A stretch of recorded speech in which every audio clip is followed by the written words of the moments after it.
నమస్కారం. Welcome to I dream. ధర్మ మార్గం విత్ విజిత కార్యక్రమానికి స్వాగతం. ప్రస్తుతం మనతో పాటు ఉన్నారు 109 బాబా సంత్ సదానందగిరి స్వామీజీ. ఇప్పుడు వారితో మాట్లాడి మరిన్ని విషయాలు తెలుసుకుందాం. మనకున్న సందేహాలన్నింటినీ కూడా నివృత్తి చేసుకునే ప్రయత్నం చేద్దాం. హరి ఓం స్వామీజీ. జై గురుదేవ్. స్వామీజీ, సృష్టి అసలు సృష్టి ఎలా ప్రారంభమైంది అంటే మనకిప్పుడున్న దేవుళ్ళందరూ కూడా సృష్టికి మనకు బ్రహ్మ విష్ణు మహేశ్వరుడు వీళ్ళే సృష్టి స్థితి లయకారకులు అంటాము. కానీ వీరికన్నా ముందర మళ్ళీ శక్తి ఉంది అని చెప్పి ఆవిడ ద్వారానే ఈ సృష్టి అంటాము. అసలు ఏంటి ఇది? ఎక్కడో ఏదో ఒక కన్ఫ్యూజన్ అనేది ఎప్పుడు ఉంటూనే ఉంటుంది. దానికి ఒక క్లారిటీ ఇవ్వండి స్వామీజీ. ఔం యస్యాద్విరతవక్రాద్యాః పారిషద్యాః పరస్సతతం విఘ్నం నిఘ్నంతి సతతం విశ్వశ్రేణం తమాశ్రయే. అంబ నవాంబుజోజ్వలకరాంబుజ శారదా చంద్రచంద్రికాడంబర చారుమూర్తి ప్రకటస్ఫురభూషణరత్నరోచిరాచుంబిత దిగ్విభాగ శృతిసూక్త విభక్త నిజ ప్రభావ భావాడంబర వీధి విస్తృత విహారి మమ్మెల్లరున్ కృపచూడుము భారతి. జ్ఞానానందమయం దేవం నిర్మల స్ఫటికాకృతిం ఆధారం సర్వ విద్యానాం శ్రీ హయగ్రీవ గురుం ఉపాస్మహే. ఔంకార పంజరసుఖీం ఉపనిషదుద్యానవనకేలికలకంఠీం ఆగమన విపిన మయూరీం అంతర్విభావయే గౌరీ. మా గురుదేవులైనటువంటి మహంత హిమాలయ గిరిజీ మహారాజ్ వారి పాదపద్మంలోని మనసులో స్మరించుకొని ఐ డ్రీమ్ టీవీ వీక్షకులందరికీ శుభములు సదా కలగాలని ఆకాంక్షిస్తూ మాత అడిగిన ప్రశ్న, ఈ సృష్టి ఎలా మొదలైంది? మనకందరికీ సాధారణంగా బ్రహ్మ సృష్టి చేస్తాడు, విష్ణువు ప్రొటెక్ట్ చేస్తాడు, శివుడు లయం చేస్తాడు అని మనం అనుకుంటే ఇంగ్లీష్ వాళ్ళు ఆ ముగ్గురిని కలిపి గాడ్ అని పిలుచుకుంటున్నారు. జనరైజేషన్, ఆర్గనైజేషన్, డిస్ట్రక్షన్, జిఓడి డాగ్ అని. సో ఏదో ఒక రూపులో మన వెనకలో ఒకళ్ళు ఉన్నారు అనేది మానవ సనాతన ధర్మంలో ఒక పాయింట్గా ఉంది. కానీ మన సనాతన భారతీయ ధర్మం ఏం చెప్తుందంటే నిరాకార బ్రహ్మం ఎప్పటికీ నిత్యంగా ఉండేది. నిత్యము కానిదంతా మార్పు చెందుతూ ఉంటుంది. జగత్తు అంటారు, జన్మించి గతించేది అన్న అర్థం, ఆ అర్థంలో వస్తుంది. సో ఈ జగత్తు పుట్టుకలు జరిగిపోతానే ఉంటాయి, మళ్ళీ వస్తానే ఉంటాయి. అదే బ్రహ్మ చేసే పని. మరి బ్రహ్మని ఎవడు పుట్టించాడు అనే పాయింట్ వస్తుంది. అక్కడ వచ్చినప్పుడు మనం చెప్పే ఈ నిరాకార పరబ్రహ్మం నిత్యం సత్యం ఏదైతే ఉందో అది. సత్యము భూతము అనే రెండు పదాలు వాడతాం. భూతం అన్నా సత్యమే, సత్యం అన్నా సత్యమే. మరి సత్యం వద్ద సత్యం బ్రూయాత్, శుభం బ్రూయాత్ రెండు మాటలు అంటాం. ఎందుకంటే వ్యావహారిక నిజం ఒకటి, నిత్యము మారని నిజం ఒకటి. సూర్యుడు తూర్పున ఉదయిస్తున్నాడు, పాక్షిక సత్యం, అది నిజమే. కానీ పూర్తి సూర్యుడు ఎప్పుడూ ఉన్నాడు. మన గురువు తిరగడంతో రాత్రి పగలు మనకు ఏర్పడి ఆయన ఏదో పొడుస్తున్నాడు, అస్తమిస్తున్నాడు అని అనుకుంటాం. కానీ అది తాత్కాలికంగా నిజమే. ప్రతిరోజు సూర్యుడు పుడుతున్నాడు, ప్రతిరోజు సూర్యుడు అస్తమిస్తున్నాడు. దాని వెనకల అసలైన నిత్యం సత్యం అనేది ఏదంటే ఆయన నిత్యము వెలుగొందుతూనే ఉన్నాడు. ఈ గ్రహాలు తిరగడం మూలంగా ఈ మార్పులు జరుగుతుంది. సో అట్లాగానే ఈ మూడు తాత్కాలిక సత్యమైతే దీని వెనకల నిత్య సత్యమైనటువంటి పరబ్రహ్మం ఒకటి ఉంది అని అంటాం. ఏ సృష్టి లేని ఒక కాలమందు ఆయనలో ఒక్క సంకల్పం పుట్టింది. నేను అనేకమగుదును కాక ఏకానేకో హమస్మి అని ఒక్క సంకల్పం అనుకున్నప్పుడు ఈ కోటాను కోట్ల బ్రహ్మాండాలు ఒక్కొక్క బ్రహ్మాండానికి ఒక్కొక్క బ్రహ్మ విష్ణు మహేశ్వరుడుగా తయారైనారు. అటువంటి కోటాను కోట్ల బ్రహ్మాండాలలో ఒక్క బ్రహ్మాండం మనం చెప్పబడే ఇంగ్లీష్ వాడు చెప్పే మిల్కీ వే గెలాక్సీ. ఆ బ్రహ్మాండంలో ఒక సూర్యుడు, ఆ సూర్యుడు చుట్టూ నవగ్రహాలు. లివింగ్ పాయింట్ ఏరియా అని చెప్పేసి సైంటిస్టులు చెప్తాడు. సూర్యుడికి భూమికి ఇంత 150 కోట్ల కిలోమీటర్ల డిస్టెన్స్లో ఉన్నప్పుడు మాత్రమే జీవానికి ప్రారంభమని సైన్స్ ఉంటుంది. అవును. కానీ మన వాళ్ళు ప్రతి బ్రహ్మాండంలోనూ ఒక్కొక్క సూర్యుడు అన్నీ ఉన్నాడు.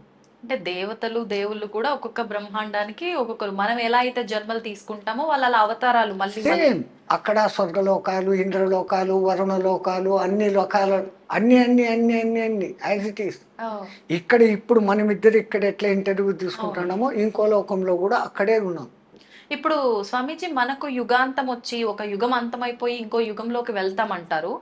అప్పుడు కంప్లీట్‌గా ఇప్పుడున్నదంతా పోయి కొత్తగా ఇంకొకటి వస్తుంది అనేనా? యుగాంతములలో వచ్చేది తాత్కాలిక ప్రళయము అంటారు. మొత్తం మన సృష్టి అంతా. పూర్వీకులు హ్మ్. కాలాన్ని ఎంత దూరం తీసుకెళ్లారు, కాలాన్ని ఎంత సూక్ష్మ విభజన చేసినారో అర్థం చేసుకుంటే, హ్మ్. కాలము అనేది ఎప్పుడు పుట్టింది? హ్మ్. కాలము నిరంతర ప్రవాహం. మనమేదో భూతకాలము, వర్తమాన కాలము, భవిష్యత్తు కాలము అని అనుకుంటున్నాం ఒక లెక్క కోసం. అవును. ఇప్పుడు ఈ మాట్లాడినంత లోపల ఇంకేం మాట్లాడాలని ఆలోచించే భవిష్యత్తు ఉంది. అవును. ఇప్పుడు మాట్లాడుతున్న వర్తమానం మాట్లాడి ఫినిష్ అయిపోయిన వెంటనే అది భూతకాలంలోకి పోయింది. అవును. అంటే నిరంతరం ఫ్రాక్షన్ ఆఫ్ సెకండ్ అని ఇంగ్లీష్ వాడు ఏదో చెప్తాను. అవును. అవును. సెకండులో 1000వ భాగాన్ని వాడు కనిపెట్టాడు ఈ మధ్య. హ్మ్. నేను ఇంత సూక్ష్మానికి పోయినాను కాలానికి అంటాడు. ఆ! మన వేదంలో మాత్రాకాలం అని ఒక లెక్క చెప్తారు. హ్మ్. మాత్రాకాలం అంటే కుసుమ కోమల పత్రేషు తీక్షణ సూబ్జబ్జాం షేదయేత్ మాత్రం తన్మాత్ర మాత్రాకాలహ అంటారు. ఆ! అంటే కోమలమైన ఒక పుష్పపు రేకుకు సూదిని గుచ్చేదానికి, సూది ప్రవేశానికి పట్టే కాలాన్ని మాత్రాకాలము అన్నారు. ఈ ఆధునిక సైంటిస్టు కంప్యూటర్లో దాన్ని లెక్కలు వేస్తే సెకండులో 16,000వ భాగం. ఆ! అందుకే ఒకే నక్షత్రంలో ఒకే పాదంలో పుట్టిన మానవుల్లో కూడా తేడాలు వస్తున్నాయంటే గ్రహస్థితులు మారుతూ ఉన్నాయి. ఆ! రాముడు పుట్టిన నక్షత్రంలోనే ఎంతోమంది అదే పుడుతున్నారు. అవును. మరి అందరూ రాముడు కావడం లేదు అంటే ఈ మాత్రాకాలంలో వచ్చే మార్పు. హ్మ్. అక్కడ అంత సూక్ష్మంగా మొదలుపెట్టి ఆ నిమేషాలు అని అదని ఇదని లెక్కలు చెప్పుకుంటూ గడియలు విగడియలు అని చెప్పుకుంటూ అన్నిటినీ రెండు రెండు చేస్తూ వచ్చారు. ఎందుకు అంటే అర్ధనారీశ్వర తత్వం అనేది ఉంటేనే సృష్టి జరుగుతుంది అని చెప్పడంతో హ్మ్. దినము రాత్రి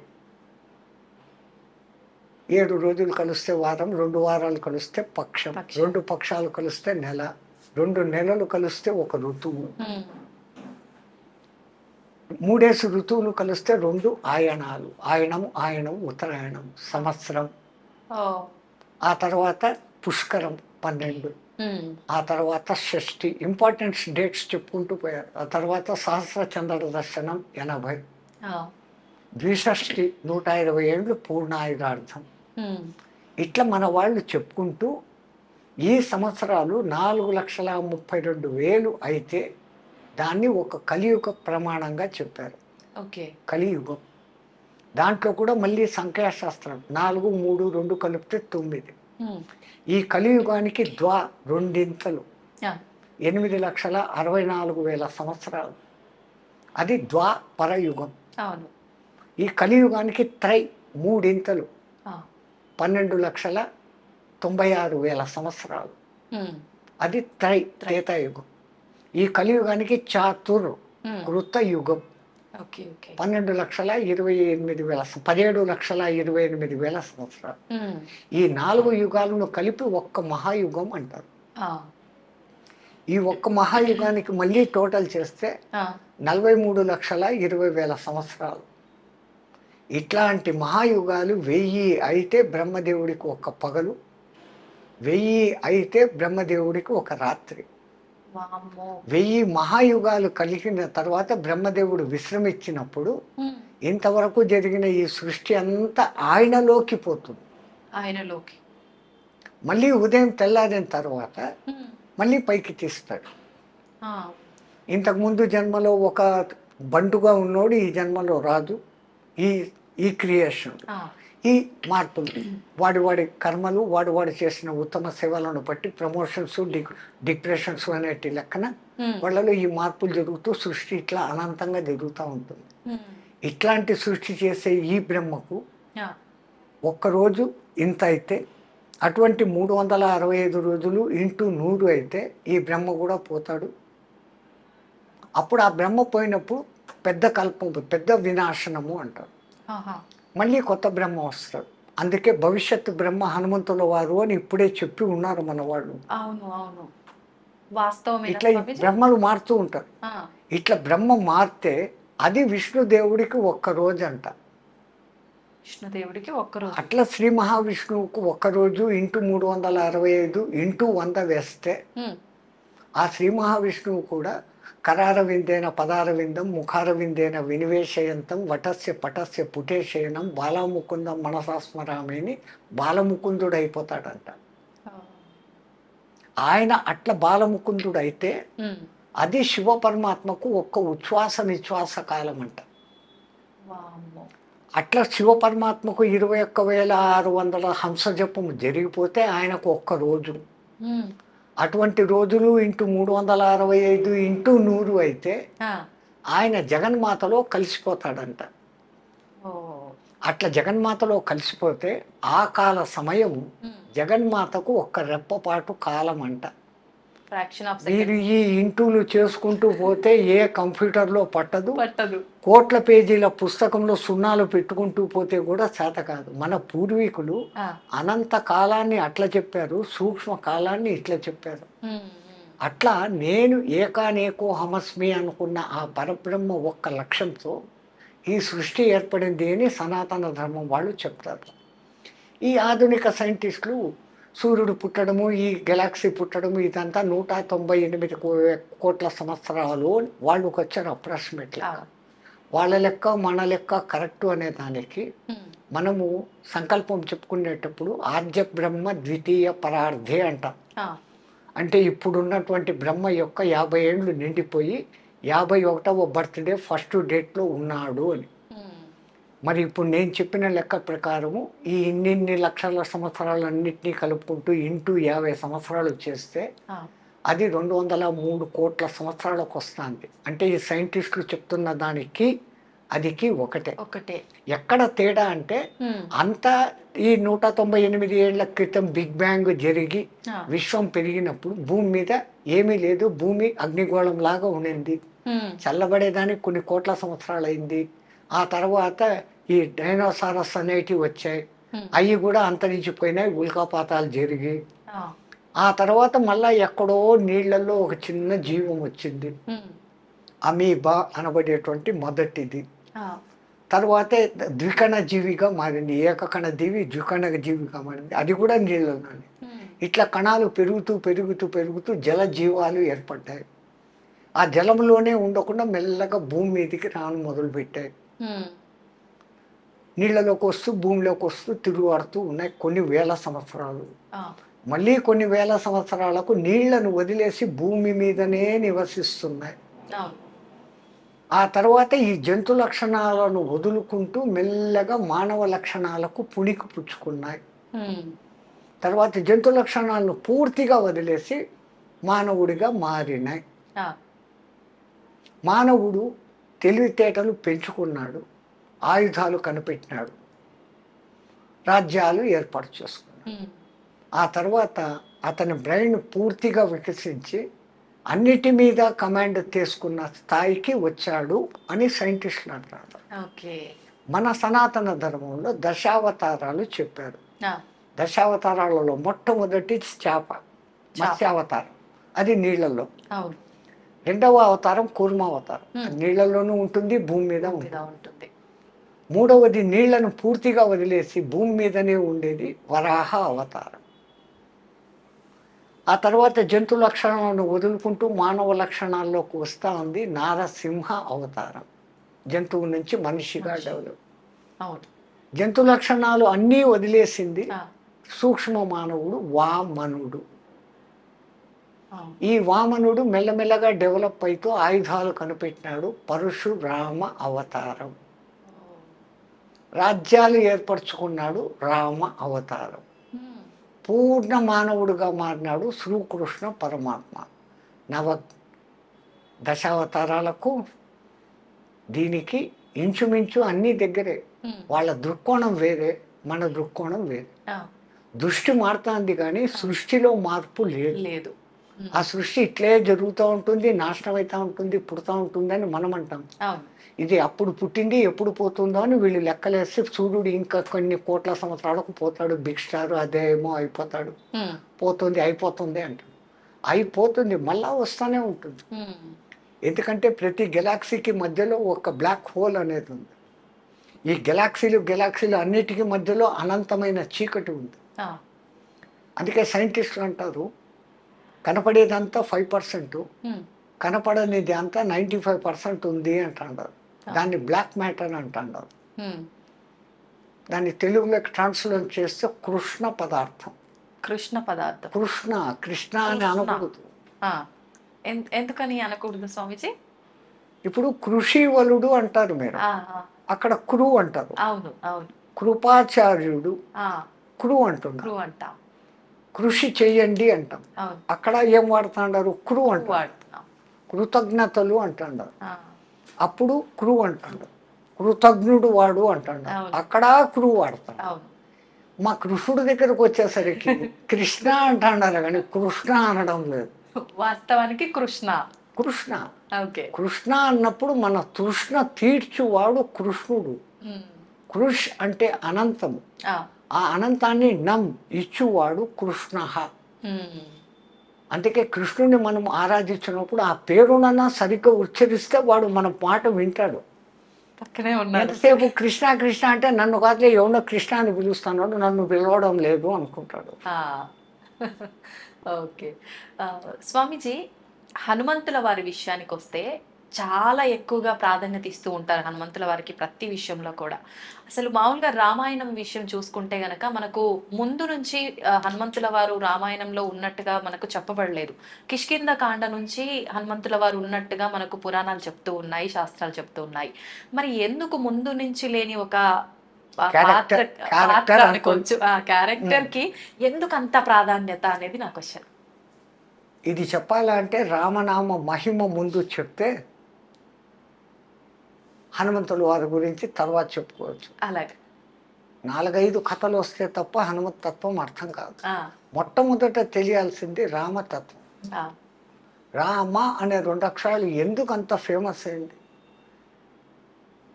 ఔంకారం లేని మంత్రము పనికిరాదు అంటారు. ఏ మంత్రానికైనా కానీ ఔంకారం ఉంటుంది. కానీ శ్రీరామచంద్రుడికి ఔంకారం అవసరం లేదు. జానకి రామ సీతారామ అంటామే కానీ ఔం శ్రీరామ అని అనం. శ్రీరామ అంటాం, ఔం రామ అని ఎవరు అనం. ఎందుకంటే ఆ ఏకాక్షరంగా మారుస్తే రామ్ అన్నప్పుడే దాంట్లో ఔం నిగుడీకృతంగా ఉంది. అన్నిటికీ మించి వైష్ణవులందరికీ గొప్ప మంత్రం ఓం నమో నారాయణాయ అష్టాక్షరి మంత్రం. నారాయణాయలో నుంచి రా తీసేసి చదవండి. నా ఆయనాయ, ఆయనాలే లేవు అన్నటువంటి భ్రష్ట మంత్రం వస్తుంది. ఆ మంత్రం చచ్చిపోతుంది. అష్టాక్షరి గొప్ప మంత్రం. ఆ మంత్రంలో ఈ రా అనేది ప్రాణాక్షరం. ఓం నమో నారాయణాయ, నా ఆయనాయ, ఆయనాలే లేవు, విరుద్ధార్థం వచ్చేస్తుంది. ఆ అష్టాక్షరిలో రా ప్రాణాక్షరం, 2వ అక్షరం. దానికి ఉన్న ఆ ప్రాధాన్యత పోయింది ఒక్క అక్షరం తీసేయటం వల్ల. అష్టాక్షరి నాశనం అయిపోయింది. అవును అవును. అట్లాగనే నమ శివాయ, నా మా 2వ అక్షరం నమ శివాయ. అట్లా పంచాక్షరి చదివిన పుణ్యము, ఇట్లా అష్టాక్షరి చదివిన పుణ్యము రావాలని వశిష్ఠ మహర్షి ఆలోచించి రామ అని పెట్టినాడు. అందుకే ఆ రాముడు ఎంత మనలో రమమైపోయినాడు అంటే ఆత్మారాముడు అని పిలుస్తాం. ఆత్మ గోవిందుడు అనం, ఆత్మ దుర్గా అనం, ఆత్మ వెంకటేశ్వరుడు అనం, ఆత్మ శివుడు అనం, ఆత్మ రాముడు అంటాం. ఆకలిగా ఉన్నవాడికి ఒకడికి అన్నం పెడితే తినేసి నా కడుపు చల్లగా చూసాను, నా ఆత్మారాముడు చల్లబరిచావయ్యా అంటాడే కానీ ఇంకోటి అన్నాడు. అంతగా మన జీవితాలలో మమైకమైంది. కారణం ఏంటంటే ఆ రామ అనే 2 అక్షరాలు విడిచిపెట్టి ఏకాక్షరంగా పలికిన రామ్ అని పలికిన అది అగ్ని బీజాక్షరం. మన షట్చక్రాలలో మణిపూరక చక్రము మన సెంటర్లో ఉంది. మూలాధారం, ఆ. స్వాధిష్టానం, మూడవది ఇది. ఉమ్. అది అగ్నితత్వం. ఉమ్. ఆ అగ్ని ఉండబట్టే మనం ఇట్లున్నాం. అవును. ఆ అగ్నిని కంట్రోల్ చేసేదానికి ఇడా పింగళ అనే సూర్యనాడులు, చంద్రనాడులు మన సమశీతోష్ణ స్థితిని పెడతా ఉంటే మనం ఉన్నాం. ఆ అగ్ని ఎక్కువైనా, టెంపరేచర్ ఎక్కువైతే జై శ్రీరామ్, ఆ అగ్ని తక్కువైనా లో టెంపరేచర్ అయితే జై శ్రీరామ్. అంతే. ఇన్నిన్ని అర్థాలు పెట్టి ఆ రామమంత్రం పెడితే ఉమ్. రోమ రోమములో దాన్ని నింపుకున్నవాడు హనుమంతుడు. ఉమ్. ఈ రామ్ రామ్ అని చదువుతుంటే ఆయన బ్రెయిన్లోని 10,000 కోట్ల న్యూరాన్సే కాకుండా అవును. శరీరంలోని కణ కణము రామనామాంకితం అయిపోయింది. అందుకని రాముడి కన్నా, రామ బాణం కన్నా రామనామం గొప్పదని నిరూపించిన మహానుభావుడు హనుమంతుడు. హనుమంతుడు. ఇంకా ఇంకా చెప్పాలా అంటే విష్ణుమూర్తికి తెలివి ఎక్కువ. ఆ. బ్రహ్మదేవుడు ఎట్లాంటి వరాలు ఇచ్చినా కానీ ఆ వరాలలో ఉన్న లూపు హోల్ను కనిపెట్టి బ్రహ్మవరాలు దెబ్బ తినకుండానే ఆ రాక్షసుని చంపుతూ ఉంటాడు ఆయన. ఉమ్. తెలివి అంత తెలివి. అందుకే జిష్ణు అంటారు. జిష్ణు. ఆయన నామావళిలో ఉమ్. విష్ణు అన్న పేరు వస్తుంది, జిష్ణు అన్న పేరు వస్తుంది. ఆ. అంటే హయ్యెస్ట్ ఇంటెలిజెంట్, తెలివి పరుడు, జ్ఞాని అని అర్థం. ఆహా. అటువంటి ఆయనకు మరి రాక్షస సంహారం చేసేటప్పుడు ఉమ్. శివశక్తి అవసరమవుతుంది. ఉమ్. శివుడికి జ్ఞానం లేదు అనలేం, ఆ. కానీ బలము అత్యంత గొప్ప బలం. ఉమ్. ఎక్కడ అతి శక్తివంతమైన రావణాసురుని లాంటి వాడిని చంపాలా అంటే ఉమ్. శివశక్తి తోడ్పడాలి. అంజనాదేవి హనుమంతుని తల్లి తపస్సు చేసింది శివుని గురించి. ఉమ్. శివుడు ప్రత్యక్షమయ్యాడు. అమ్మ నీకేం వరం కావాలో కోరుకోను, నీ అంశతో నాకు కొడుకు కావాలా, నీ తేజస్సుతో నాకు కొడుకు కావాలా అని.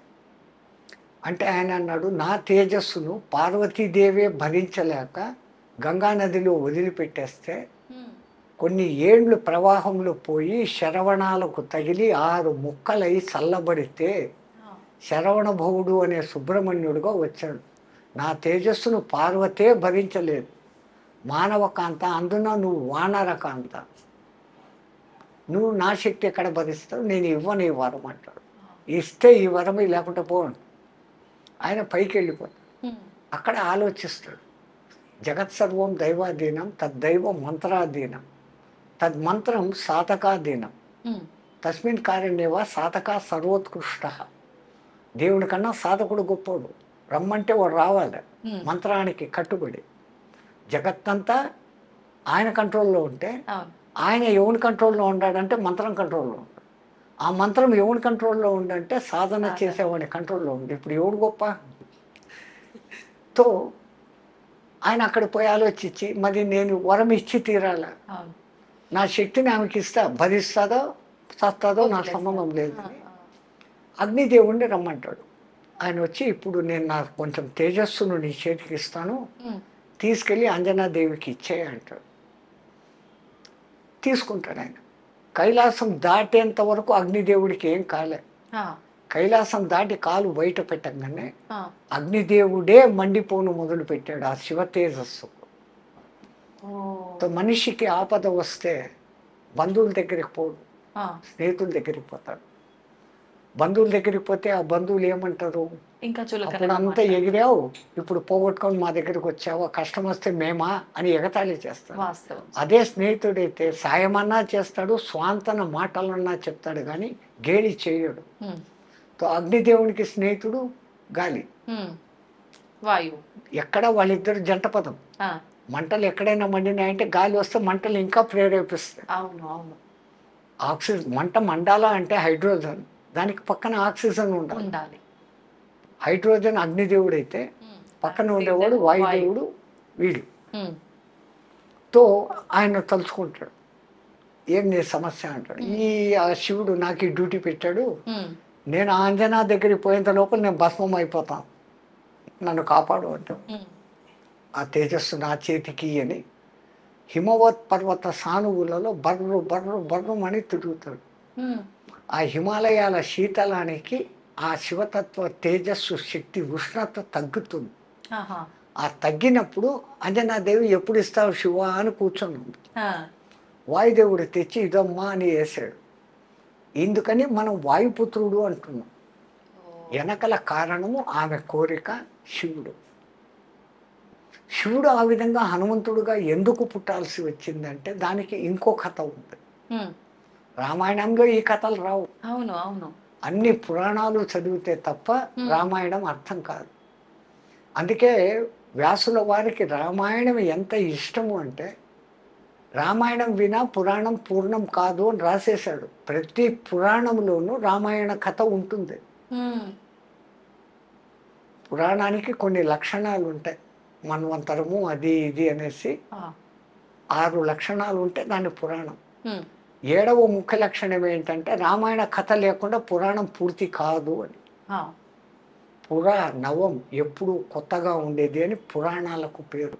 ఉమ్, మొదట 18, దానికి ఉప పురాణాలు 18, ఔపప పురాణాలు 18, 54 పురాణాలు ఉన్నాయి. ఆ, ఏ పురాణం అన్నా చదవండి, దాంట్లో రామకథ ఉంటుంది. ఉమ్, ఈ చిన్న చిన్న కథలు అక్కడ వస్తాయి. ఈ అంతా సమగ్రంగా చదివితే తప్ప రామాయణం అర్థం కాదు. అర్థం కాదు. ఒకానొక సమయంలో ఒక రాక్షసుడు శుంభాసురుడు అనేవాడు ఎవరో, ఉమ్, ఆడు కూడా తపస్సు చేసి చిరంజీవత్వం పొందాల. కానీ ఈ బ్రహ్మ చిరంజీవత్వం ఈడు. ఆ, ఎంత టెక్నికల్గా వరాలు అడిగినా కానీ ఆ జిష్ణు చంపేస్తాడు. ఉమ్, విష్ణుకు కూడా దొరకని లాజిక్ను మనం ఏదన్నా పట్టుకొని చిరంజీవత్వం సాధించాలా అని ఆలోచించి మనసులో ఒక థాట్ వస్తుంది. ఆ థాట్ పెట్టుకొని తపస్సు చేస్తాడు. ఆ, బ్రహ్మదేవుడు ప్రత్యక్షమవుతాడు. ఒక వారం తర్వాత వారం అడుగుతాను అంటాడు. ఉమ్, ఈ వారంలో మళ్ళీ ఆలోచిస్తాడు. ఎటువంటి వరం అడిగితే విష్ణుమూర్తి కూడా నన్ను చంపలేడు. ఆ, వారం రోజులు బాగా ఆలోచిస్తాడు. బ్రహ్మ వచ్చేస్తాడు. ఈ వారం అయిపోయింది, ఏం వారం కాదు. ఏం లేదు, నా చేతిలో కత్తి ఉండి ఆ, ఆ కత్తితో నాకే గాయమైతే నేను చావాలి, లేకపోతే నేను చావకూడదు. బ్రహ్మ ఓరి పిచ్చోడా, ఇది ఎక్కడ వరంరా? ఉమ్, ఇన్నాళ్ళు తపస్సు చేసి వారం టైం అడిగి అవును. ఇంత పిచ్చి ప్రశ్న, ఏ పిచ్చిదో మంచిదో నాకు ఈ వరమే అన్న. ఆయన ఏమనుకోకుండా తదాస్తు అని వెళ్ళిపోయాడు. ఆ, బ్రహ్మ అటు పోంగనే వీడు ఇంకా నా జీవితంలో నేను కత్తిని ముట్టనుగాక అని ధారగా వదిలినాడు. ధారగా వదిలితే ఇంకా మళ్ళీ తిరిగి తీసుకోవడం ఉండదు. Okay okay. ధార అనేది ధార పోయడం. ఆహాహా. మనం కూడా అంటాం నీదంతా నాకు ధార పోయని ఊరికే అంటాం. అవునవును. ధార పొయ్యాల. ధార అంటే నీటి ధార.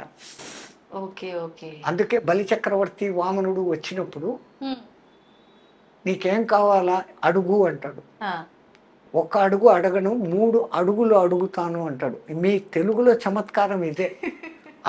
అడుగు అంటే అడుగులు అన్న అర్థం ఉంది. అవును. పూచో, ఆ, హిందీలో మేము పూచో అంటాం. అవును. ఈ తెలుగులో ఈ అర్థం ఉంది.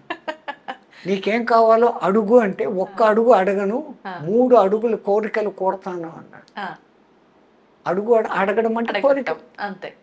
చలో మాంగ్లే అన్నాడు.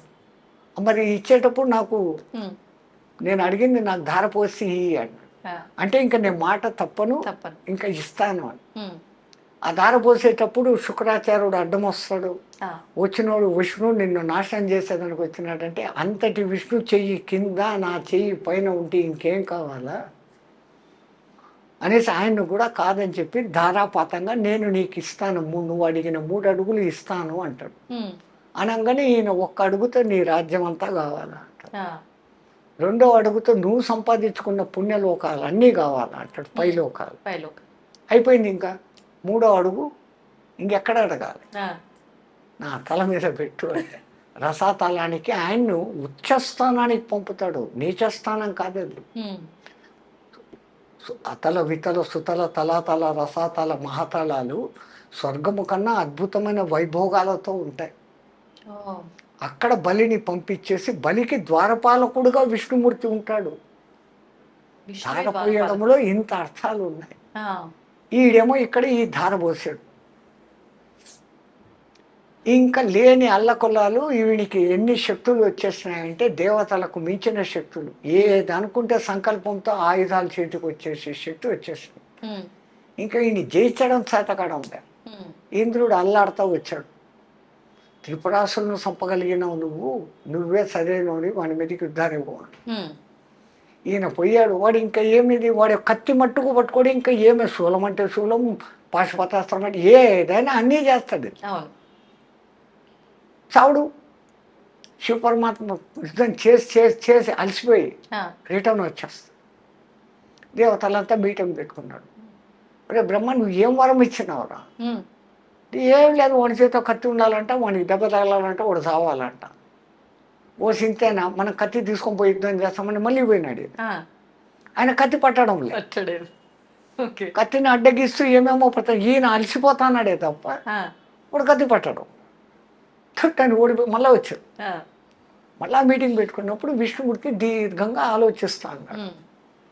ఏమయ్యా అంటే, మరి ఇంకా ఈ జిష్ణువే కాపాడాలమ్మా అంటే, ఈ జిష్ణు చేత కూడా కాదు ఇది. వాడు ఎవడో ఇంతకుముందు ఒకటి అడిగాడు, నేలలో కాదు, భూమి మీద కాదు, ఆకాశంలో కాదు, ఇంట్లో కాదు, బయట కాదు, పగలు కాదు, రాత్రి కాదు, మనుషుల చేత కాదు, జంతువుల చేత కాదు, దేవతల చేత కాదు, ఆయుధాల చేత కాదు. అట్లాంటి వాడినన్నా చంపాడు వీడు. వీడు కత్తి పట్టడు అనేసి దార పోసుకున్నాడు. ఇంక వీడి చేత కత్తి పట్టించేది ఎట్లా, వీడు చచ్చేది ఎట్లా, వీడు సావాడు. లేదు, అనంత కోటి ఉపాయాలకు శతకోటి అపాయాలు ఏమో అంటారు మీరు తెలుగులో, అదేమో చెప్తారు. శతకోటి ఉపాయాలకు అనంతకోటి అపాయాలు ఏమో ఉంది, అది మంచి వర్డ్. ఆ శతకోటి అపాయాలకు అనంతకోటి ఉపాయాలు, బుద్ధులు సంథింగ్ ఏదో వస్తుంది అనుకుంటే, ఏదో అట్లా ఎక్కడో ఒక్క చోట లూప్ హోల్ ఉంటుంది అని ఈయన అంటున్నాడు. ఏం లూప్ హోలు, వాడు కట్టే పట్టుకోడు, ఇంకెక్కడ లూప్ హోలు అని ఈయన. నువ్వు సంపలేవు అని ఆయన, ఎవడైనా జాతస్య మరణం ధ్రువం సంపుతాను అని ఈయన. వీళ్ళిద్దరి మధ్య కొంచెం పట్టుదల పెరిగిపోయింది. శివపరమాత్మ, నువ్వు సంపకపోతే ఏం చేస్తావు అన్నాడు. ఒక జన్మ నీకు నేను ఊడిగం చేస్తాను అన్నాడు. ఒక జన్మ అంతా. విష్ణుదేవుడు, నేను ఒకవేళ సంపేసి వస్తే నువ్వేం చేస్తావు? నేను నీకు ఒక జన్మ ఊడిగం చేస్తాను. రైట్, ఈ మాటలైంది. విష్ణుమూర్తికి ఒక ఐడియా ఫ్లాష్ అయింది. ఆయన పోయాడు యుద్ధానికి.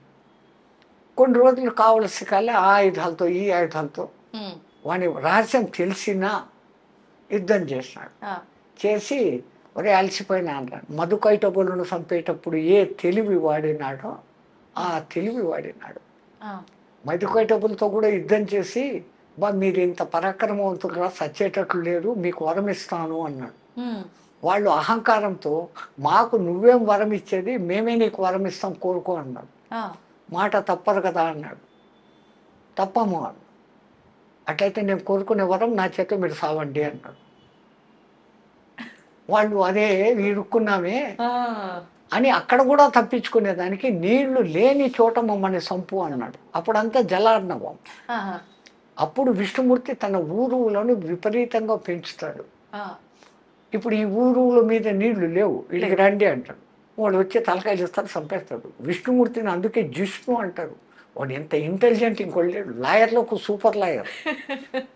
తో అలసిపోయినాను, కూర్చొని మాట్లాడుకుంటాం రా. అవురా, నేను ఏ ఆయుధం చెప్తే ఆయుధం తీసేస్తాడో, ఎక్కడి నుంచి వచ్చిందంటే నా శక్తి నాకుంది లేదు.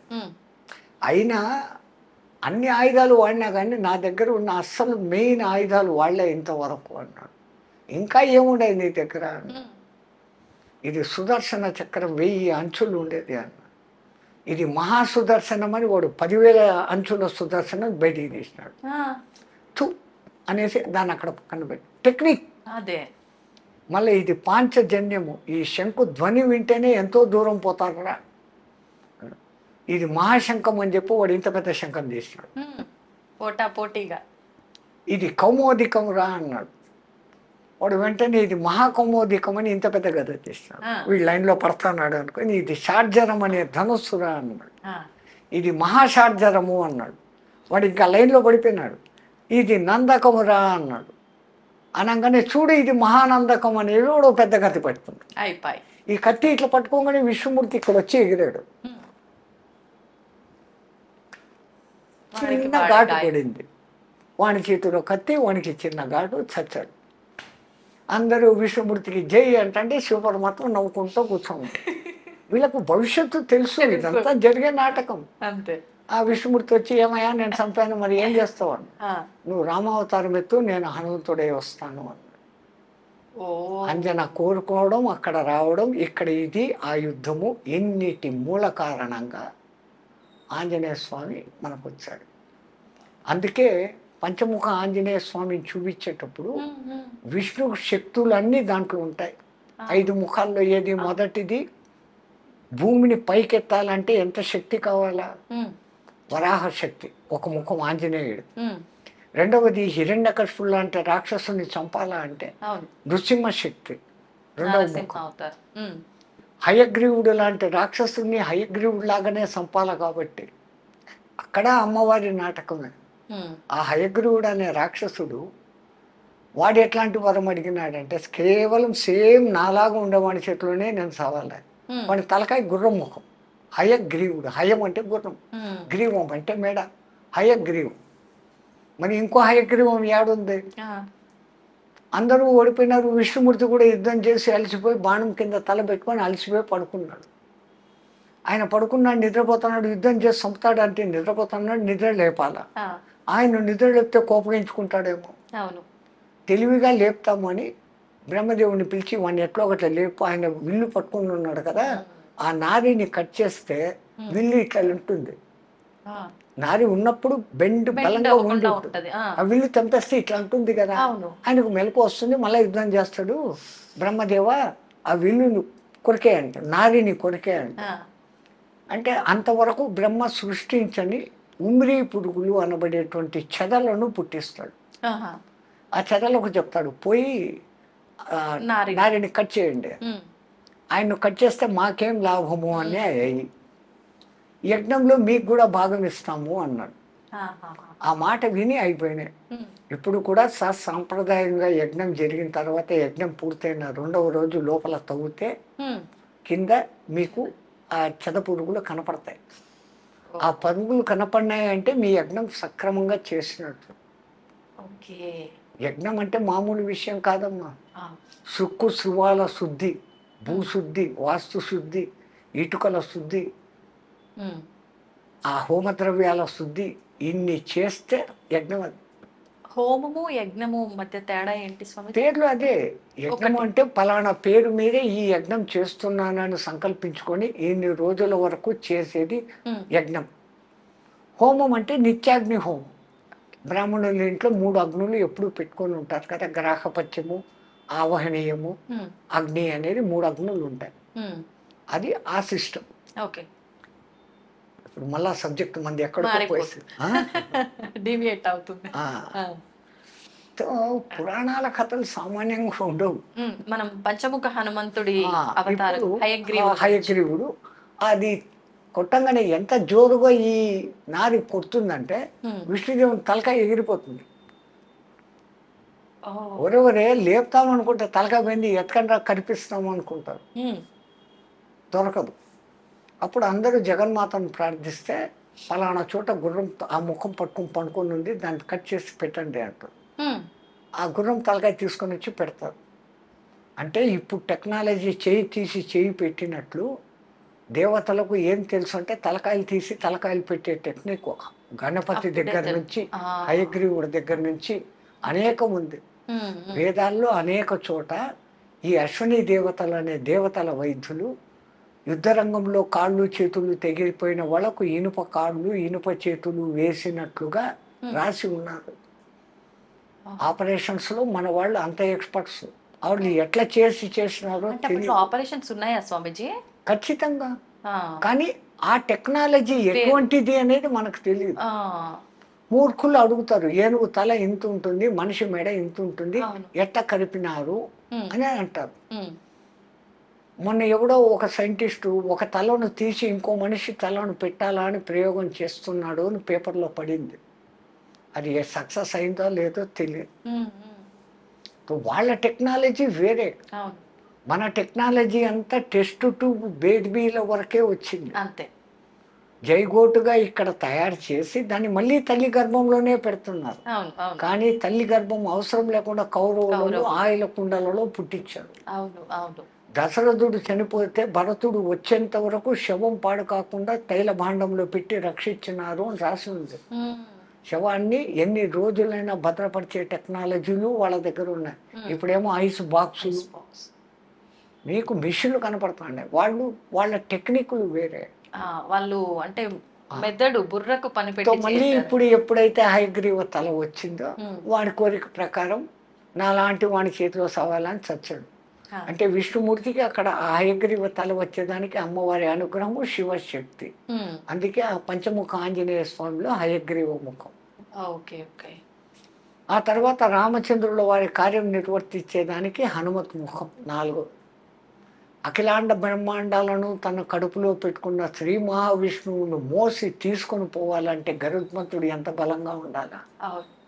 ఆ శివశక్తి లేకపోతే ఈయన నడవలేడు. అది గరుడ అవతారం. అట్లా ఆ పంచముఖ ఆంజనేయ స్వామి, ఆ రామనామ శక్తి శివశక్తి. అందుకే హనుమతే రుద్రాత్మకాయ హూంఫట్, రుద్రుని ఆత్మను కాయముగా ధరించిన ఓ హనుమంతుడా నా సర్వారిష్టాలను దూరం చెయ్యి అనేసి ఆయన మంత్రాలలో ఒక పేరు. అట్లాగనే ఆయనకు సుందరుడు అని అసలైన పేరు. అంజనాదేవి ఆయనకు పెట్టిన పేరు సుందరుడు. ఆయనకున్న అనేక పేర్లలో కృష్ణ అనే పేరు కూడా ఉంది. కృష్ణ అనేది 3, 4 మాత్రమే ఉంది, 5 మందికి మాత్రమే ఉంది. 5 కృష్ణులు ఉన్నారా? మహాభారత యుద్ధంలో భగవద్గీత జరిగినప్పుడు ఒకసారి ఒక డిబేట్లో ఎక్కడో నాకు గీత అంత తెలుసు, నాకే గీత ఇంత తెలుసు, అది ఇది అనేసి ఆ ఇంగ్లీష్లో చదివిన వాళ్ళు అంటారు. గీతను బాగా అబ్జర్వ్ చేస్తున్నారు. ఆ భారతం అంతా చదివినారంటే భారతం మొత్తం చదివాను, నన్ను గీత మొత్తం చదివాను. మళ్ళీ అట్లయితే భగవద్గీతలో ఎంతమంది కృష్ణులు ఉన్నారు? నువ్వెక్కడ పిచ్చోడివయ్యా, చెప్పిన కృష్ణుడు ఒకడే కదా. మళ్ళీ విన్న అర్జునుడు కూడా కృష్ణుడే. అర్జున పల్గొన పార్థ కిరీటి బీభత్సుడు విజయ కృష్ణ సవ్యచాసి ధనుంజయ అని ఆయనకు కూడా 10 పేర్లు. సర్వ ఉత్కృష్ట ఆకృష్ట రూపం ఇది కృష్ణం. క్రూ క్రూ క్రూ అన్నప్పుడే ఇది వస్తుంది, క్రీ క్రీ అన్నప్పుడు రాదు. సర్వ ఉత్కృష్ట ఆకృష్ట రూపం కృష్ణం. అర్జునుడు కూడా అంత సుందరుడు కాబట్టి ఒక్క ద్రౌపదమ్మను కాకుండా ఎంతో మందిని, విద్యుల్లేఖమాలని, ప్రమీలను, సుభద్రను, ఇంతమంది. కృష్ణుని తర్వాత ఎక్కువ భార్యలు ఉండేవాడు ఈయనే. ఎందుకంటే ఆ ఆకృష్ట రూపం. అంటే ఇప్పుడు చెప్పే కృష్ణుడు ఒకడు, వినే కృష్ణుడు ఒకడు, ఇంకా ఇంకో కృష్ణుడు జెండాపై కపిరాజు హనుమంతుడు, ఆయనకు కూడా కృష్ణ అనే పేరు. 3. 4వ వాడు అసలు ఈ కురుక్షేత్ర సంపాదన యుద్ధం రావడానికి మూల కారణం ద్రౌపది. ద్రుపదరాజు కూతురు కాబట్టి ద్రౌపది, పాంచాల దేశపు రాకుమారి కాబట్టి పాంచాలి. కానీ యజ్ఞ సంభవ యజ్ఞ వేదికలో నుంచి బయటకు వచ్చినప్పుడు అగ్నిదేవుడు ఆమెకు పెట్టిన పేరు ఈమె కృష్ణ అన్నాడు. అది 4. ఇంకొకరు 5వవాడు రాసిన వ్యాసుడు. వ్యాసుడు అసలు పేరు కాదు, కృష్ణ ద్వైపాయనుడు. పరాశరుడు సత్యవతినితో పోయి ఇది మంచి ముహూర్తము, ఈ సమయంలో ఈ గర్భధానం చేస్తే పుట్టాల్సిన వాడు పుడతాడు అని కనుక్కొని పరాశర మహర్షి అంటే, అయ్యా నేను కన్యను, ఇది పగలు, ఆ పక్క ఈ పక్క వాళ్ళు చూస్తా అన్నారు అంటే ఆయన అప్పటికప్పుడు తన తపోశక్తితో చీకటిని పుట్టిస్తాడు. కృష్ణ ద్వైపాయనం, 2 ఒడ్డుల మధ్య పుట్టినవాడు కృష్ణ ద్వైపాయనుడు.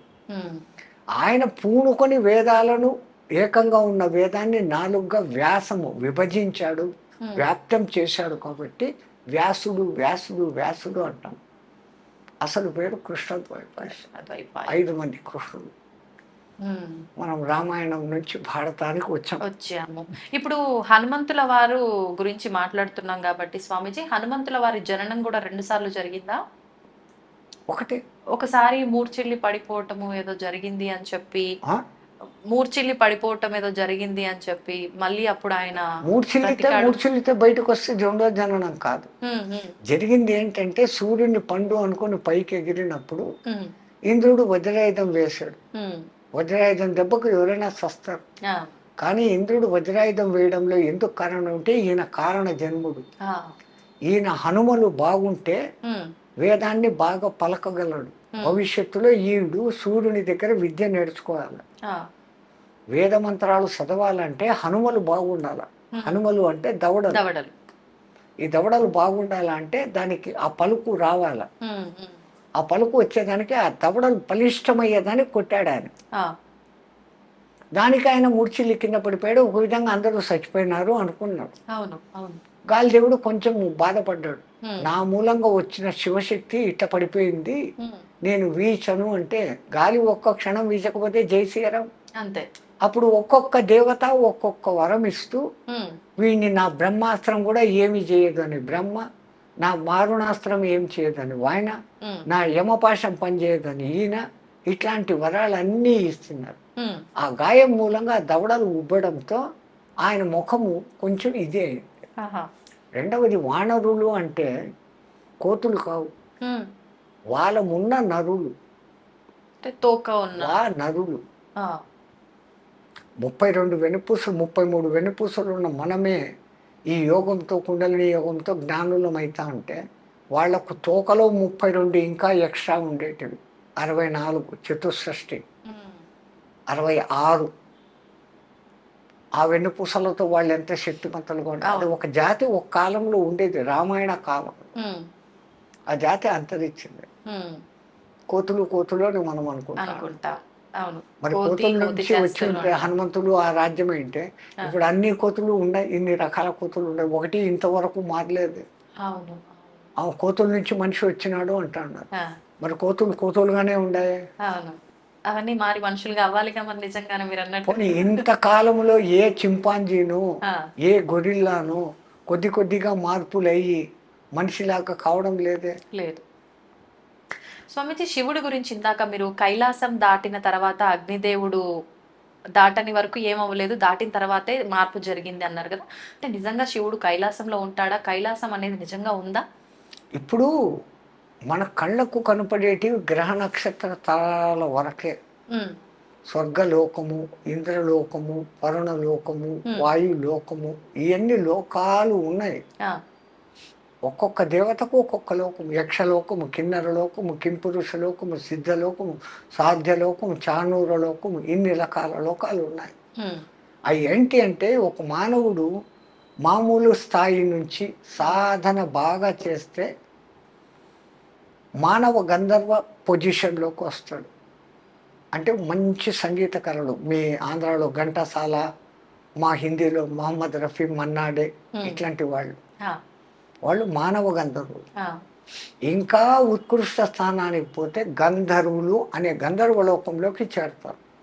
ఓ, ఇంకా శక్తులు సంపాదించుకుంటే యక్షలోకానికి పోతారు. ఉమ్, కిన్నెర, కింపురుష లోకాలు, సిద్ధ సాధ్య చాణూర గణాలు అనే లోకాలు.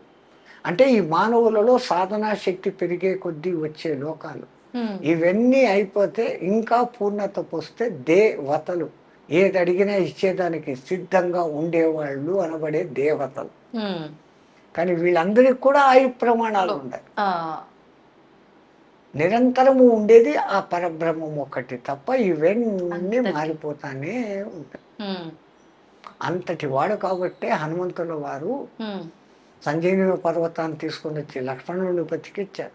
ఉమ్, సీతమ్మ ఉంది అన్న శుభవార్త చెప్పి రామునిని బతికిచ్చారు. అవును. ఇంతటి గొప్పది ఉన్నా ఆయన దగ్గర వినయత ఉంది. ఉమ్, రామ పట్టాభిషేకం జరిగినప్పుడు జాంబవంతుడు అంటాడు, ఈరోజు ఈ నయనానందకరమైన దృశ్యం చూస్తున్నామంటే హనుమాన్ నువ్వే కారణం. ఉమ్, శతయోజన విస్తీర్ణ సాగరాన్ని దాటావు, వచ్చేసావు ఇచ్చేసావు అంటే అబ్బాయి నా గొప్పతనం ఏం లేదండి. మరి నువ్వు లేదంటావు, ఎట్లా దాటావు నువ్వు 1000 యోజనాలంటే? రాములు వారు ఉంగరం ఇచ్చారు కదా, ఆ శక్తితో పోయినాను. మళ్ళీ రిటర్న్ ఎట్లా వచ్చినావురా? అమ్మవారు చూడమని ఇచ్చినారు కదా, ఆ శక్తితో వచ్చినారు. నాది ఏమీ లేదు. మనమైతే ఎంత అహంకరిస్తాము. ఇంత ఉంటే అంత చేసి చెప్పు. రాముడి దగ్గరికి రాగానే నేను ఎగిరి ఆడిపోయినా, లంకిని అడ్డం వచ్చింది, దారిలో మైనాకుడు అడ్డం వచ్చినాడు, డామ్ డూమ్ ఇన్ని కథలు చెప్పాను. అవునవును. లంక అంతా కాల్చేసిన, రావణుడి కొడుకు అక్షకుమారుని చంపిన యా. ఇన్ని చెప్తాడు. అవును. ఆయన రాగానే రాముడు అక్కడ కనపడంగానే ఉమ్. కనుగొంటిని జానకి మాత నా అశోక వనంబున్నాను. ఉమ్. ఆయనకు ఆ శుభవార్త చేర్చాలా అంతే. ఉమ్. ఆ సీతను చూసావారా, ఎట్లా చూసావు, ఎట్లా పోయినావు నువ్వు అంటే, అదా పోతా ఉంటే మైనాపురట్టు వచ్చింది. ఉమ్. అందుకే రామాయణం అంతా 24,000 చిన్నదైతే సుందరకాండ అనేది అంత ప్రాశస్తమైనది. ఉమ్.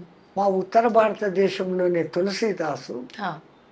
ఆ మహానుభావుని రామచరిత మానసం అని రాసే దాంట్లో ఈ హనుమాన్ చాలీసా రాశాడు. ఉమ్. ఎంత ప్రసిద్ధమైపోయిందంటే అంత అవును. ప్రసిద్ధమైపోయింది. ఉమ్. అంతటి వినయగుణ సంపన్నుడు. అవును. అలా సుందరకాండ మరి ఎందుకు ఏం చేసినా సుందరకాండ పారాయణం చెంది తప్పులు పోతాయంటే, ఆ. సుందరకాండలో ఉన్న అంతర్గత రహస్యాన్ని మనం తెలుసుకోవాలి. ఉమ్. వాక్యానికి సుందరకాండ చిన్నది. అవును. హనుమంతుల వారు ఈ దిక్కు నుంచి ఎగిరారు, ఆ దిక్కు పోయారు, సీతను చూశారు, లంకలు కలిసి వెనకొచ్చారు, అయిపోయింది. అవును. తర్వాత యుద్ధకాండ. ఆ. మరి ఎందుకంత ప్రాశస్తం అంటే, ఒక సాధకుడు, ఉమ్. ఒక మానవుడు, ఇవి అన్ని కథలు అక్కడ ఉన్నాయి. ఉమ్. సీత అనబడే జీవుడు మరీచుడు అనే మాయలో పడతాయి. ఆ పేరే మరీచిక. మరీచిక అంటే ఎండమావి. సంస్కృతంలో మరీచిక అంటే ఎండమావి. ఉమ్. ఎండమావి ఏముంటుంది, ఉమ్. ఆ ఎడారుల్లో నీళ్లు ఉన్నట్లు కనపడుతుంది. ఉమ్. నీళ్లు ఉండవుగా. అవును. ఉండవు. చూడండి రామాయణంలో ఆ పేర్లు ఎంత భద్రంగా పెట్టినారో. ఉమ్. మరీచిక అనే మారీచుడు ఆ. మాయలో సీత అనే జీవుడు పడితే ఉమ్. రాముడు అనే దేవుడికి దూరం అయిపోతాడు. ఆ. మరి దూరమైన జీవుణ్ణి మళ్ళీ రాముడితో కలపాలంటే ఒక ఉత్తమ గురువు ఉండాలి. ఆ. ఉత్తమ గురువుగా ఉండాలంటే ఉత్తమ గురువు లక్షణాలు ఉండాలి. ఉమ్. హనుమంతుడు ఈ పక్క నుంచి ఆ పక్కకు ఎగిరేటప్పుడు ముందు అడ్డం వచ్చినోడు మైనాకుడు. మైనాకు. ఆయన వచ్చి మీ తండ్రి రక్షించబట్టి నా రెక్కలు మిగిలి ఉన్నాయి, ఉమ్. లేకుంటే ఆ ఇంద్రుడు మొత్తం అందరి మా కులమ్మ వాళ్ళందరి రెక్కలు పగలగొట్టేశాడు. అవును. అదే రెండవది, ఉమ్. రఘువంశంలో పూర్వీకుడైనటువంటి సగరుని పేరు మీద సాగరం అని వచ్చి ఈ లోపల నేను ఉన్నాను, ఆ. రామకార్యం మీద పోతాండవు, నా ఆతిథ్యం తీసుకుని పోయి పండ్లు తిని పో అంటాడు. ఆ. నేను రామకార్యం మీద రామ బాణంలాగా పోతా ఉన్నాను, నీ ఆతిథ్యానికి థ్యాంక్స్ అన్నాడే కానీ ఉమ్. మనలాగా సాధకులకు ముందు ఆటంకము తిండి. అవును. తిండి మీద నియంత్రణ సాధించాలి ఒక సాధకుడు అనే దానికి అర్థం. ఉమ్. రెండవది, ఇంకా ముందుకు పోతూ ఉంటే తాను ఉన్నత ప్రయాణం చేస్తా అంటే లౌకికాలు మనిషిని ఎప్పుడో ఒకసారి కిందికి లాగుతూ ఉంటాయి. లాగుతాయి. అదే ఆమె సిమిక్ ఉమ్. ఛాయాగ్రాహి రాక్షసి అని అంటారు. ఓకే. అంటే మనము ఉన్నత పదంలో పోయేటప్పుడు ఇంకా కొంచెం లౌకికాలు లాగుతూ ఉంటాయి. ఉమ్. ఆ లౌకికాలను కూడా ధ్వంసం చేస్తే తప్ప నువ్వు ముందుకు పోలేవు అనే దానికి ఉమ్. ఆ సింహను చంపాడు. ఆడదేం చూడలే, అవును. సింహికని చంపేశాడు. ఆ. మళ్ళా దాటుకొని ముందుకు పోతే లంకిని అవుతుంది, సురస వస్తుంది. ఉమ్. అంటే అక్కడ మన బుద్ధిని ఎప్పుడు ఎక్కడ వాడాలి, how to do, what to do, when to do తెలుసుకొని ఉండాలి. ఉమ్. ఆమె నాకు బ్రహ్మదేవుడు వరం ఇచ్చినాడు, ఎవరు ఇక్కడ పోయినా కానీ నాలో మునిగిపోవాలా అని చెప్పింది. ఉమ్. ఆయన ఇంత అయినాడు, ఆమె ఇంత అయింది. అవును. అక్కడ సడన్గా ఇంత అయిపోయి నోట్లోకి పోయి అమ్మ నువ్వు అన్నట్టుగా నీలో పడి వచ్చాను. ఆ. అంటే ఎక్కడ తెలివి ఉపయోగించాలో, ఎక్కడ బలం ఉపయోగించాలో అక్కడ గురువుకు ఉండాల్సిన లక్షణం. ఉమ్. అది కూడా అయినాక లంకలోకి దిగినాడు, దిగిన వెంటనే లోపలికి పోలే. ఆ. టైం సెన్స్ ఎప్పుడు ప్రవేశించాల. ఉమ్. అందుకని లంకిని వచ్చేంత వరకు ఉండి లంకిని మతం అణచి ఉమ్. ఆ తర్వాత లోపలికి పోయినాడు. ఉమ్. ఇక్కడ విచిత్రం వాల్మీకి రాశాడు, ఆ. ఆయన పిల్లి అంత ఆకారం దాల్చిపోయినాడంట. పిల్లి అంత. మార్జాల మాత్రే రూపేణ అంటాడు. ఆ. పిల్లి అంత అయ్యి, పిల్లి కన్నా ఇంకా చిన్నది ఎలక, అవును. దానికన్నా దోమ, ఈగ, చీమ, ఈ రూపాలు కాకుండా పిల్లిగా ఎందుకు పోయినాడు? ఆ. ఎందుకని? మనకు మర్కట కిషోర న్యాయము, మార్జాల కిషోర న్యాయము అని ఉంటుంది. ఆ. కోతి పిల్లను ఇట్లా అంటుంది, అవును. ఆ పిల్ల అంటుకుంటుంది. ఈ కోతి ఏమో చెట్టు కొమ్మల మీద నుంచి గోడల మీద నుంచి గోడలకు ఎగురుతూ ఉంటుంది. బిడ్డ ఉందా లేదా చూసుకోదు, పట్టించుకో. నువ్వు పట్టుకో, నాకు సంబంధం లేదు అంటూ. అది అవును. మర్కట కిషోర న్యాయం. ఓకే. కానీ మార్జాల కిషోర న్యాయం, ఏ కూరలతో ఎలకను చంపేయగలిగిన శక్తి కలిగిన పిల్లి ఆ తన చిన్న కూనలను ఆ మెడ మీద పట్టుకొని గాయం కాకుండా క్షేమంగా ఇంకో చోటికి మారుస్తుంది. అవును స్వామి. సో అక్కడ ఆ బిడ్డ నేను ఫుల్ సేఫ్, నాదేం లేదు, అంతా నీదే అనే సమర్పణ భావం ఉంది. రామా నేను నీ సేవకుణ్ణి అన్నటువంటి సమయస్ఫూర్తిని చూపించేదానికి వాల్మీకి ఆ వరుడు వాడినాడు. అంటే ఇప్పుడు ఈయన పూర్ణుడు అయినాడు. అవును. ఒకటి ఆకలిని జయించాడు, రెండవది లౌకికాలను జయించాడు, తెలివి ఎప్పుడు ఎక్కడెత్త వాడాలనో వాడగలుగుతా ఉన్నాడు, అవును. అవును. ఏ సమయానికి ఏం పని చేయాలనే సమయ సెన్స్లో ఉన్నాడు. ఇంత అద్భుత గుణాలు కలిగి ఉన్నా కానీ పైవానికి శరణాగతిగా ఉన్నాడు. ఇంత ఉండబట్టి గురు తత్వాన్ని పొంది అవును. అంతవరకు భ్రమలో ఉన్న సీత దగ్గర అనబడే జీవుని దగ్గరికి వెళ్ళి, ఓరి జీవుడా ఆ మాయలో నుంచి బయటికి రా, రాముడు ఉన్నాడు, నిన్ను నేను కలుపుతాను అని స్వాంతని ఇచ్చినాడు. అందుకే అంటాడు సీతమ్మ వచ్చే నా ఈపు మీదకి పైకి అని. ఆమె నేను పరపురుషుని తట్టను అంటున్నాను. దానికి ముందు రావణాసురుడు నిన్ను జుట్టు తొడ పట్టుకొని తీసుకుని పోయినాడు. అప్పుడు నేను భయం విహ్వాలను, నాకేం జరుగుతుందో నాకు తెలియదు. ఇప్పుడు తెలిసి నీ మీద ఎక్కను. ఒకవేళ ఎక్కినాను, తీసుకుని పోయేటప్పుడు మళ్ళీ ఈ రాక్షసులు మధ్యలో వస్తాయి, నన్ను రక్షిస్తావా వాళ్ళతో యుద్ధం చేస్తావా, ఇవన్నీ అడగడాలు. అవును. అవును. నిజానికి ఆమె వాడిని పుత్రునిగా అనుకుంది. ఈయన పిచ్చి పని చేసి లంకనంతా కాల్చేసి, ఏదో ఇంత చేసి సీతను కనిపెట్టి లంక అంతా కాల్చేసిన, సీత కూడా చచ్చిపోయిందామని. సీత ఉన్న చోట అగ్ని ఏం చేస్తుంది? సీతే స్వయం అగ్ని, సీత మండదు. అందుకని ఆమె అక్కడ ఉన్నాక ఇంత చేసినావు, నీకు చిరంజీవత్వం వచ్చు కాక, అష్టసిద్ధి నవనిధికే దాత ఐసవర దీన జానకి మాత. జానకి మాత ఆయనకు అష్టసిద్ధులను కలిగింపజేసింది. సుందరకాండలో ఇంతటి పరమాద్భుత రహస్యం ఉండబట్టి రాముడి కన్నా రామశక్తి గొప్పది అని ఆ హనుమంతుడు నిరూపించిన కారణం చేత ప్రతి రామాలయంలోనూ పూజలు అందుకుంటాడు. అవును. ఆయనకు అంటూ విశేషమైన ఆలయాలు ఉంటాయి. ప్రతి ప్రథమంగా రామదర్శనం కాదు చేసుకోవాల్సింది. హనుమాన్ గడి అన్నటువంటి ఆ కొండ మీద ఉన్న హనుమంతుడిని ముందు దర్శనం చేసుకోవాలి. అయోధ్య వెళ్తే, తిరుపతి వెళితే ఎట్లాగైతే మీరు వరాహస్వామి దర్శనం చేసుకునే పోతారు, అయోధ్యకు పోతే ఇప్పుడు బాలరాముని కన్నా ముందు పోయి చూడాల్సింది ఆయన. ఆ హనుమంతుడిని చూసి ఆయన అనుగ్రహంతో అయ్యా రాముల వారి దగ్గరికి పోతానని పోవాలి.